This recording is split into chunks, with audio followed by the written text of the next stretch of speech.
Hello everyone, good morning. देखिए, जो भी लोग आर ओ एरो 2023 के लिए लगातार लगे हुए हैं, अब यहाँ से एक महीना बचा हुआ है। अब आपको यहाँ से ध्यान रखना है कि जो मोस्ट इंपॉर्टेंट टॉपिक्स हैं, जो मैंने आज से 5-6 महीने पहले ही आपको दिए हुए थे, बताए हुए थे, सारी चीज़ें समझाई हुई थी। अब उनको यहाँ पर आपको एक एक करके सारे टॉपिक्स को तैयार करना है जल्द से जल्द। इनको आपने पढ़ रखा है, ऐसा नहीं है कि आपने इनको पढ़ा नहीं है। देखिए, एक चीज़ समझिए, यूपीपीएससी के जो एग्जाम है ना, जैसे यूपीपीसीएस हो गया, आर ओ हो गया, इनमें क्या होता है कि टॉपिक्स पूछता है वो, उसकी कुछ थीम है, उसके कुछ सर्टेन पैटर्न है।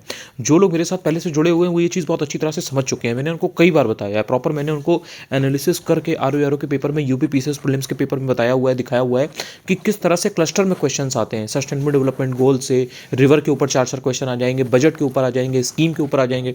तो ये जो मोस्ट इंपॉर्टेंट टॉपिक्स हैं, इनको मैं एक बार फिर से आपको ब्रीफ कर देता हूँ। इनको लास्ट टाइम पर स्किप मत करिएगा। इसमें भी जो मोस्ट इंपॉर्टेंट टॉपिक्स हैं उनको मैं आपको बता देता हूँ कि इनसे डायरेक्टली पढ़िए। देखिए, जैसे इन्फ्लेशन है, मुद्रास्फीति, ठीक है। इकॉनमी के लिए बहुत लोग परेशान रहते हैं। इन्फ्लेशन, अगर अपनी इकॉनमी के लिए अगर आप परेशान हो और आपने इन्फ्लेशन नहीं पढ़ रखा है कि इन्फ्लेशन क्या है, कैसे है और कितने टाइप का होता है, तो कहीं ना कहीं आप एक नंबर मिस कर रहे हो।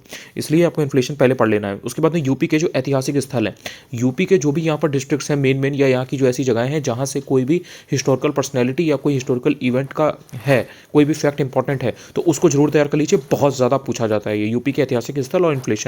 इसके बाद में राजवंश और राजधानियाँ। देखिए, जितने भी राजवंश हैं मेन यानी कि आपके चाहे मौर्य पीरियड की बात हो, चाहे आपकी गुप्तास की बात हो, या फिर उसके बाद जब चोलाज आते हैं तब की बात हो, चोल की, जितने भी मेन राजवंश हैं उनकी जो कैपिटल है कि उस टाइम पर कौन थी या बाद में किस टाइम पर कौन सी चेंज हुई है, ये बहुत इंपॉर्टेंट है, इसको याद करके रखिए। ओशन करंट्स जो होती है ना, समुद्री धाराएं, इसमें कौन सी गर्म है कौन सी ठंडी है, एग्जैक्ट पता होना चाहिए।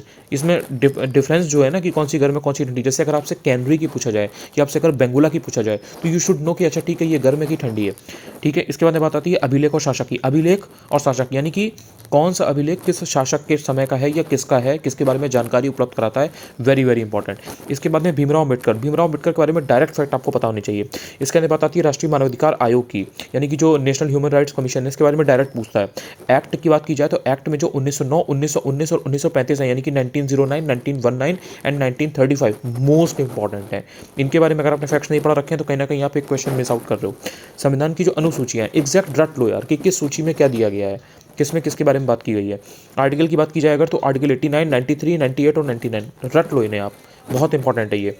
बात की जाए अगर पुस्तक किसी बड़े आदमी की, लाइक अगर आरबीआई गवर्नर वगैरह हैं या कोई अगर बहुत पॉपुलर कोई इंसान है तो उसकी जो बुक होती है, जैसे आपने अभी एपीएस का पेपर दिया, एपीएस के पेपर में आपने देखा होगा कि कई सारी बुक्स पूछी गई हैं, तो उसमें वो मेन जो पर्सनैलिटीज़ हैं उन्हीं की किताब आई हुई हैं। अब ये चीज़ आपको मैंने 5-6 महीने पहले बता रखी है, तो जो इंसान इस चीज़ को पहले से जानता है वो ऑब्वियसली पढ़ के गया होगा एंड एग्जाम में वो इजिली क्वेश्चन को हल कर पाएगा। इसके अंदर बात आती है प्रमुख नदियों की, यानी कि उनके किनारे जो बसे शहर हैं, जो सिटीज़ नदियों के किनारे हैं और जो रिवर्स हैं, तो इनके बारे में आपको ढंग से पढ़ना है। इसके बाद में बात आती है लेखक और किताबें, लेकिन ये मिडिवल हिस्ट्री की है। अब जैसे जौहर है, मिर्जा हैदर, तुगलक, इनके बारे में थोड़ा थोड़ा पढ़ लीजिए। गुलबदन बेगम है, इनकी कौन सी रचना है, मुअत्तमद खां की कौन सी रचना है, तो ये सब देख लीजिए। मिडिवल हिस्ट्री की जो बुक्स होती हैं उनके बारे में अक्सर पूछता है। एक्स्ट्रा एक लगाव है। इसके अंदर बात की जाती है आर्टिकल्स की, तो आर्टिकल में जो आर्टिकल 316 है, आर्टिकल 320 है, आर्टिकल 322 है, आर्टिकल 323 है, मोस्ट इंपॉर्टेंट आर्टिकल है। मैं आपको 5-6 महीने पहले ही बता चुका हूँ। एपीएस का पेपर आपने देखा होगा तो आपने देखा होगा कि उसमें डायरेक्ट आर्टिकल्स पूछे गए। इसके अलावा सागरों से सटे हुए जो देश हैं वो आपको पता होने चाहिए, जैसे कि जो किससे कौन सीमा बनाता है, जैसे कजाकिस्तान है, उज्बेकिस्तान है, अजरबैजान है, तुर्कमेनिस्तान है, इनके बारे में आपको आइडिया होना चाहिए। आईएनसी के जो वार्षिक अधिवेशन है, यानी कि जो एनुअल सेशंस होते थे इंडियन नेशनल कांग्रेस के, तो वो कहाँ पर हुए, किस साल मतलब हुए और कहाँ पर हुए, लोकेशन ये आपको याद होना चाहिए। अफ्रीका कॉन्टिनेंट थोड़ा ढंग से पढ़ लीजिए, उसमें जो झीलें वगैरह हैं, जैसे विक्टोरिया हो गई, टांगानिका हो गई, रुडोल्फ हो गई, शार्ड हो गई, ये सब पूछी जाती हैं। इसके अलावा अगर आप आर्टिकल की बात करो तो आर्टिकल में 110 हो गया, 117 हो गया, 112 हो गया, ये सब मोस्ट इंपॉर्टेंट है।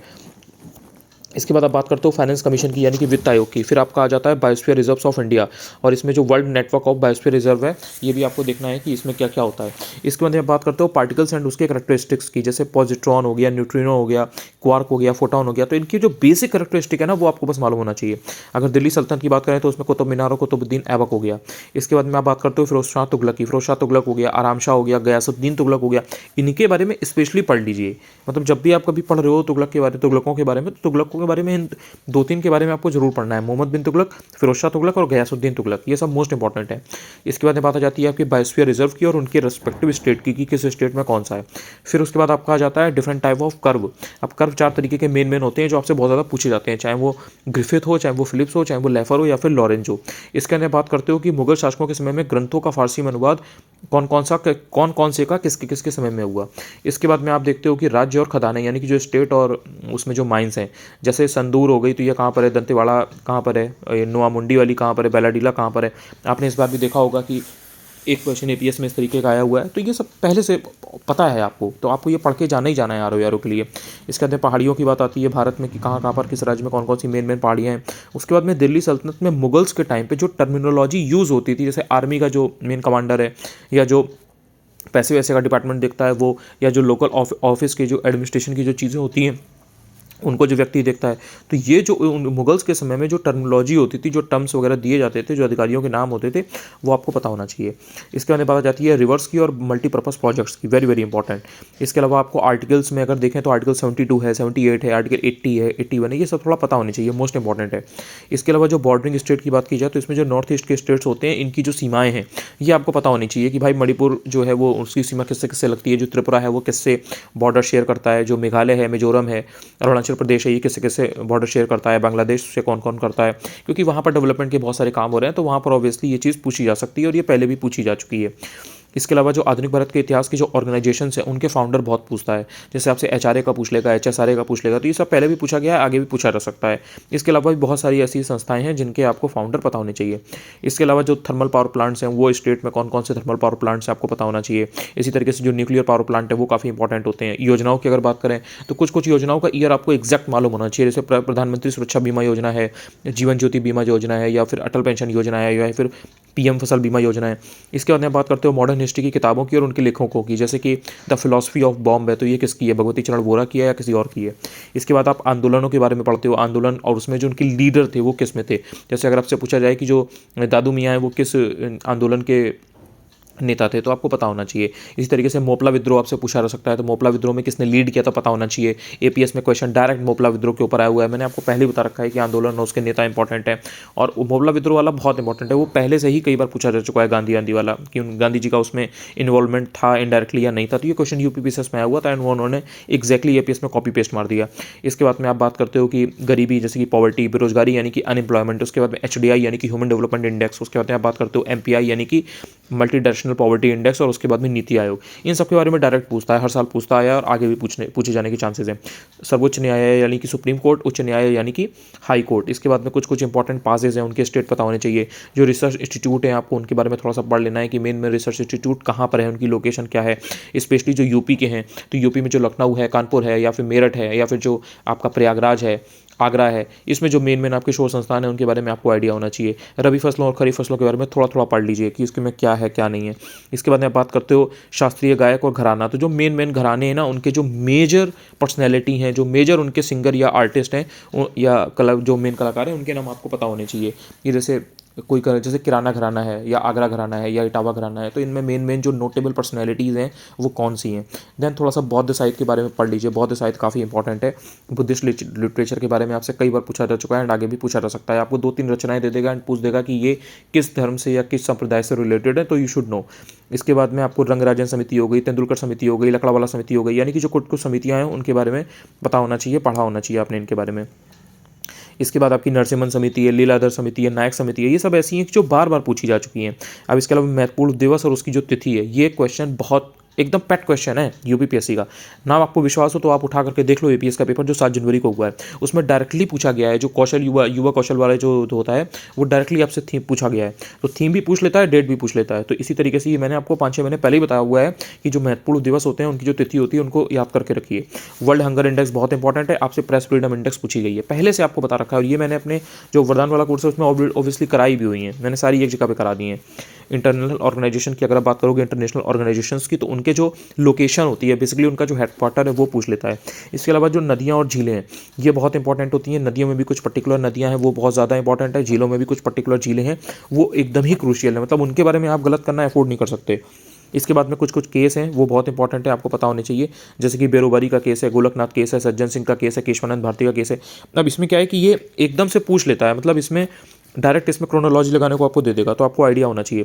देन पंचायती राज के बारे में एक क्वेश्चन पेट होता है, अक्सर आ जाता है। खदानें और राज्य की बात करें और उनसे प्राप्त खनिज की बात करें, डायरेक्ट एपीएस में क्वेश्चन आया हुआ है। ना विश्वास हो तो आप जाकर के देख लीजिए, ये चीज़ मैंने आपको 5-6 महीने पहले बता रखी है, लोगों ने तैयार भी किया हुआ था एंड वो एपीएस में आराम से ये क्वेश्चन करके आया हुआ है। वहाँ पर खेतड़ी ताबा वाला जो क्वेश्चन था, खेतड़ी की जो खाने वाने हैं, तो उसके ऊपर डायरेक्ट क्वेश्चन था, सलेम के ऊपर था। देन उसके बाद में जो विदेशी यात्री होते हैं और उनके जो आगमन का वर्ष होता है, यानी कि किस साल कौन सा विदेशी यात्री आया था, तो ये बहुत इंपॉर्टेंट होता है। तो इसमें आपको देख लेना है जो मेन मेन विदेशी यात्री हैं, चाहे वो मिडिवल हिस्ट्री के हों चाहे वो एंशियंट हिस्ट्री के हों, ये इंपॉर्टेंट होते हैं। देन संविधान के जो पार्ट होते हैं और प्रोविजन उसमें क्या क्या है, ये थोड़ा सा आपको आइडिया होना चाहिए, काफ़ी इंपॉर्टेंट है। जैसे 15वें पार्ट में क्या है, 20वें पार्ट में क्या है, 18वें पार्ट में क्या है, 9वें पार्ट में क्या है, छठा पार्ट में क्या है, ये चीज़ें। संसद की जो समितियाँ होती हैं, यानी कि जो parliamentary committees, very very important. Then Harappa सभ्यता से एक क्वेश्चन पैट होता है, अक्सर ही पूछ लिया जाता है। योजनाओं के जो वर्ष है मैंने आपको पहले ही बता दिया है। देन इसके बाद में जो वंश और उसके जो शासक हैं, अब उसमें जो सबसे मेन इंपॉर्टेंट शासक होता है, उसकी कोई अगर उपाधियाँ वगैरह हैं, टाइटल वगैरह हैं, ये अगर दी गई हैं, तो ये अपने आप में बहुत इंपॉर्टेंट हो जाता है। देन कुछ कुछ जो समाचार पत्र हैं, न्यूज़पेपर्स हैं, उनकी जो लैंग्वेज है वो अक्सर पूछ लेता है। नदियों की अगर आप बात करें तो कृष्णा हो गई, महानदी हो गई, तुंगभद्रा हो गई, तापी हो गई, इसके बारे में यू शुड नो। इसके बाद में आप बात करोगे कि जो फ्रांसिस ईस्ट इंडिया कंपनी है, इसके बारे में थोड़ा अलग से पढ़ लीजिए, काफ़ी पूछा जाता है। देन प्रोटोजोआ हो गया, बैक्टीरिया हो गया, वायरस हो गया, फंगस हो गया, इनसे जो बीमारियां होती हैं ये काफ़ी इंपॉर्टेंट है। किसी पर्टिकुलर स्टेट में जो वहाँ का शिफ्टिंग एग्रीकल्चर है वो क्या है, कैसे है, ये थोड़ा सा आपको पता होना चाहिए कि उसको क्या नाम देते हैं। इसके बाद में आपको अशोक के जो शिलालेख हैं, यानी कि जो रॉक एडिक्स ऑफ अशोक हैं, ये आपको आइडिया होना चाहिए। संविधान संशोधन देखिए, मैंने आपको 5-6 महीने पहले ही बता रखा है कि जो पीवाईक्यू में संविधान संशोधन आ गए, केवल अगर आपने उतना भी कर रखा है तो आपका काम बन जाएगा। एपीएस में डायरेक्टली क्वेश्चन आया हुआ है, जिसमें लोकसभा की सीट 525 से 545 वाला जो पूछा गया है, वो पीवाईक्यू का रिपीटेड क्वेश्चन है। देखिए मैंने आपको पहले बता रखा है, मेरे आप वीडियोस पुराने अगर पॉलिटिक्स देखेंगे, एग्जैक्ट यही वाला क्वेश्चन मैंने आपको बता रखा है कि लोकसभा में 525 से 545 वाला, और वो देखिए वहाँ पर रिपीट हो रखा है। तो इट्स जस्ट कि मैंने कोई ऐसी चीज़ नहीं बता दी कि जो एकदम से जादू हो गया, नहीं, वो सब पीवाईक्यू में चीज़ें हैं। इट्स जस्ट कि आप एनालाइज नहीं करते हो या आपको कोई बताता नहीं है ढंग से, नहीं बताता है तो फिर आप वो चीज़ पढ़ते नहीं हो, देना इधर उधर 10 चीज़ों के पीछे भागते रहते हो, जबकि एक्चुअल में चीज़ें आपके सामने हैं जो आपसे पूछी जा सकती हैं। आर्टिकल 312 हो गया, 315 हो गया, 318 हो गया, 320 हो गया, वेरी वेरी इंपॉर्टेंट। स्टेट में लोकसभा की सीट्स कितनी है, या स्टेट में राज्यसभा की सीट्स कितनी है, स्टेट में विधानसभा की सीट्स कितनी है, ये आपको पता होना चाहिए।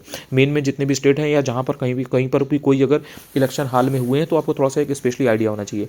देन इसके बाद में भगत सिंह के बारे में थोड़ा सा फैक्ट वैक्ट देख लीजिए, उनके बारे में अक्सर पूछता है। फंडामेंटल राइट्स हो गए, फंडामेंटल ड्यूटीज़ हो गए, directive principles of state policy यानी कि डीपीएसपी हो गया, संविधान संशोधन मैंने आपको बताया। चंद्रगुप्त टू के बारे में थोड़ा सा पढ़ लीजिए। हड़प्पा, रोपड़ और मोहनजोदड़ो, ये ऑप्शंस में अक्सर होता है, इनके बारे में 2-2, 3-3 फैक्ट पता होने चाहिए।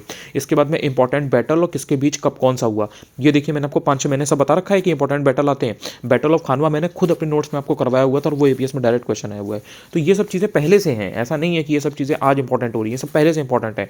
इट्स जस्ट कि अगर आप पढ़ के जाएंगे इनको आर के लिए, तो आपका आर का प्रीलिम्स आराम से निकलेगा। इसके बाद में संधियों की बात होती है कि संधियाँ कौन सी किसके बीच हुई है, अफगानों के बीच, अफगानों की, मराठों की, अंग्रेजों की, तो डिफरेंट जो बैटल चलते रहते थे, देन उसमें संधि हो जाती थी, ट्रीटी हो जाती थी, तो वो आपको आइडिया होना चाहिए। इसके बाद में कुछ कुछ ये इंपॉर्टेंट रूलर्स हैं, इनके बारे में आपको जरूर आइडिया होना चाहिए, 2-2, 3-3 फैक्ट बेसिक, जैसे हुमायूं हो गया, अकबर हो गया, शेरशाह सूरी हो गया, जहांगीर हो गया, शाहजहां हो गया, या फिर सर्ववर्मन है, ईशान वर्मन है, ईश्वर वर्मन है, जीवित गुप्ता टू है, इनके बारे में बहुत पूछता है। फेवरेट है ये आयोग के। इसके बाद में अलाउद्दीन खिलजी ये आयोग का फेवरेट है। अकबर के विजय अभियान और वर्ष, यानी कि अकबर ने कहाँ कहाँ पे कौन कौन सा जीता और किस साल जीता, ये बहुत इंपॉर्टेंट है। अकबर के बारे में अक्सर पूछता है। अकबर के बारे में एक क्वेश्चन आपको अकबर का मकबरा देखने को मिला भी है एपीएस के पेपर में।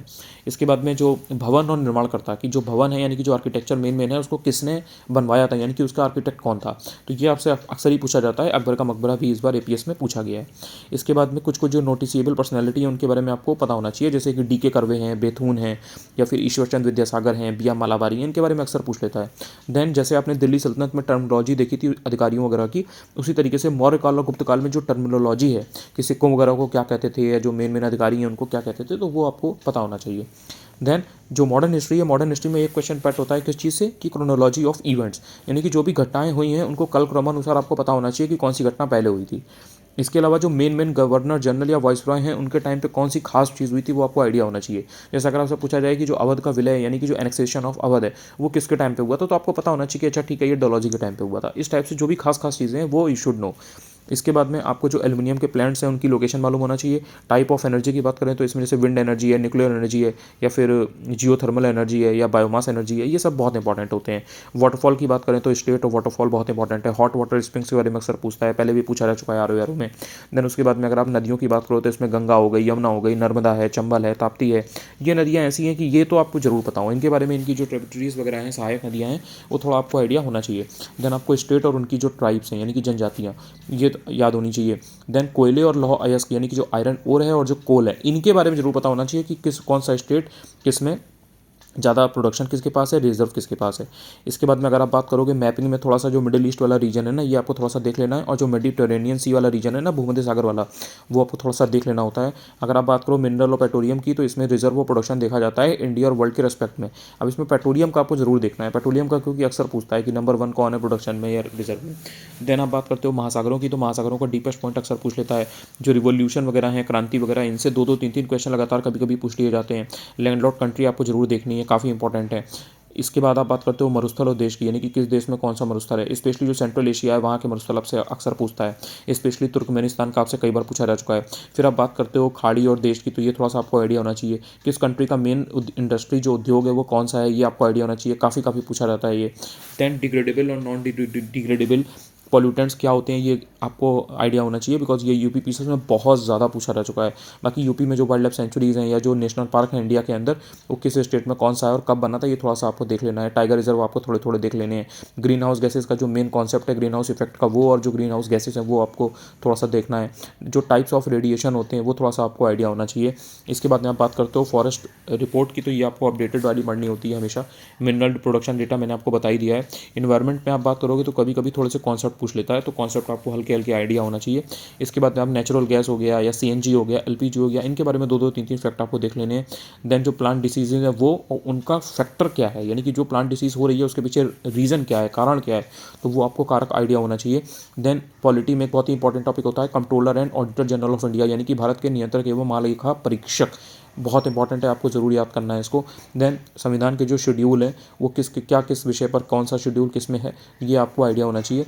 लोकसभा के जो चुनाव वर्ष हैं, अब जैसे कि 2024 में इलेक्शन होने वाले हैं लोकसभा के, तो जो पुराने वाले हैं ये अपने आप में इंपॉर्टेंट हो गए। ये क्वेश्चन पहले भी आपसे पूछा जा चुका है, आगे भी आपसे पूछा जा सकता है। इसके बाद में जैसे प्रेसिडेंट है या उपराष्ट्रपति है, तो ये आपको पहला और आखिरी और बीच बीच के 1-2 देख लेने हैं। जैसे नीलम संजीवा रेड्डी हैं तो इनके बारे में थोड़ा सा देख लीजिएगा, ये बहुत फेवरेट है आयोग का। देन लोकसभा आयोग के बारे में 2-3 मेन चीज़ें देख लेनी है। ट्रेड यूनियन के ऊपर आपको मेन चीज़ें देख लेनी है 1-2, ये सब घटना चक्र में है, ऐसा नहीं है कि घटना चक्र में नहीं है। इंडेक्स या रिपोर्ट जो होती है वो कौन निकालता है, यानी कि कौन सी संस्था निकाल रही है और उसमें इंडिया की रैंक क्या है, ये मोस्ट इंपॉर्टेंट होता है। एक क्वेश्चन इससे आता ही आता है। वर्ल्ड प्रेस फ्रीडम इंडेक्स इस बार यूपीएस के पेपर में फिर से आया हुआ है, और ये सब मैंने आपको पहले ही कराया हुआ है, तो कोई इसमें दिक्कत नहीं है। बाकी बजट इकोनॉमिक सर्वे आप जानते ही हैं। डब्ल्यूटीओ थोड़ा सा इंपॉर्टेंट होता है, वो आपको देख लेना है। यूपी के बांध बहुत इंपॉर्टेंट है। इसके बाद में अगर आप बात करोगे तो जो सस्टेनेबल डेवलपमेंट गोल है ये एग्जैक्ट आपको रटे होने चाहिए 17 के 17। देन कुछ जो इंपॉर्टेंट ग्रंथ हैं और उसके जो रचनाकार हैं, यानी कि रचना और रचना के रचनाकार, ये आपको पढ़ा होना चाहिए। देन जैन तीर्थंकर हो गए, जैन तीर्थंकरों का जो निर्वाण स्थल है वो काफ़ी इंपॉर्टेंट होता है। देन इसके बाद अगर आप बात करोगे तो कुछ जो खनिज अन्वेषण के अभिकरण हैं, यानी कि जो कुछ जो ऑर्गेनाइजेशंस वगैरह हैं मिनरल्स के एक्सकेवेशन वगैरह और इन सब के लिए, रिसर्च वगैरह के लिए, तो वो आपको देख लेने हैं कि उनका हेडक्वार्टर कहाँ पर है। इसके अलावा भारत के राज्य और सबसे ऊंची चोटी, देखिए अब ये जो क्वेश्चन ये जो है 155 पे, ये पीडीएफ मैंने आपको कब दी थी, आज से 5-6 महीने पहले आपको दी थी ना। भारत के राज्य सबसे ऊंची चोटी, ये मैंने आपको यहाँ पे बताया हुआ है। यूपी की सबसे ऊंची चोटी जो है वो पूछी गई है कि नहीं पूछी गई है आपसे, एपीएस का जो पेपर है उसमें। अगर आपको ना विश्वास आ रहा हो तो आप जाकर के पेपर देखिएगा, जिन लोगों ने पेपर दिया वो चीज़ से रिलेट कर पाएंगे। यहाँ पे मैंने पहले ही बताया हुआ था। तो जो कैंडिडेट ऑलरेडी इस पीडीएफ के मोस्ट इंपॉर्टेंट टॉपिक्स को पढ़ के जा रहे हैं तो वो इन सब टॉपिक्स को फोकस कर रहे हैं। एक्जैक्टली मैंने आपको बता रखा है कि भारत के जो राज्य हैं और वहाँ की जो सबसे ऊंची चोटी है वो पूछता है। उन्होंने डायरेक्ट यूपी की पूछ ली क्योंकि यूपी का एग्जाम है, आपसे वो सबसे बेसिक आपके स्टेट की चीज़ पूछना चाह रहा है। देन उसके बाद में बात आती है देश और स्थानीय पवनों की, यानी कि जो लोकल विंड्स हैं। इसके बाद में विश्व की देश और उसकी जो जनजातियां हैं ना, ट्राइब्स वगैरह, तो वो पूछ लेता है। जैसे अलास्का का पूछ लेगा, नॉर्थ अमेरिका का पूछ लेगा, कनाडा की पूछ लेगा, या हो सकता है आपसे मिडिल ईस्ट की किसी कंट्री का पूछ ले। तो जो मेन ट्राइब्स हैं वो आपको मालूम होनी चाहिए। जैसे अफ्रीका वगैरह की हैं तो वहाँ की थोड़ा सा देख लीजिएगा। इसके अलावा जैसे अर्थ समिट है, क्योटो प्रोटोकॉल है, मॉन्ट्रियल प्रोटोकॉल है या कार्टाजिनो प्रोटोकॉल है, ये सब ऐसी चीज़ें हैं जो डायरेक्ट पूछता है एग्जाम में, बहुत पहले से पूछता आ रहा है। इन्वायरमेंट में अगर आप ये सब पढ़ के नहीं जा रहे हो तो आपके इन्वायरमेंट में बहुत ईजी क्वेश्चन भी गलत हो जाएंगे। जाएंगे। देन इसके बाद में रेडियो एक्टिविटी एक बहुत ही इंपॉर्टेंट टॉपिक होता है जिसके ऊपर क्वेश्चन पूछा जाता है। ये मैंने यहाँ पर मोस्ट इंपॉर्टेंट टॉपिक्स की जो थी वो मैंने आपको फिर से रिवीजन करवा दिया है और हर चीज़ को समझा दिया है। अब इसमें से जब एग्जाम्स में क्वेश्चन आएंगे RO 2023 के प्रीलिम्स में, तो आप गलत नहीं करोगे, ये चीज़ आप वादा करो कि ये तो मैं पढ़ के जाऊँगा ही भैया, इसमें तो सर में कोई प्रॉब्लम मुझे होनी ही नहीं है, एट एनी कॉस्ट मैं इसको प्रिपेयर करके जाने वाली हूँ। Thank you so much. अगर आप ये वीडियो आपने यहाँ तक देखा है, काफ़ी हेल्प करेगा आपको। अगर आप पहली बार चैनल पर आए हो, पहली बार ये वीडियो देख रहे हो, तो आप तो चाहो तो चैनल को सब्सक्राइब भी कर सकते हो, चाहो तो आप टेलीग्राम भी शेयर कर सकते ज्वाइन कर सकते हो। अनुज चतुर्वेदी UPPSC मेरा टेलीग्राम चैनल है, आप सर्च करोगे आपको आराम से मिल जाएगा। Thank you so much.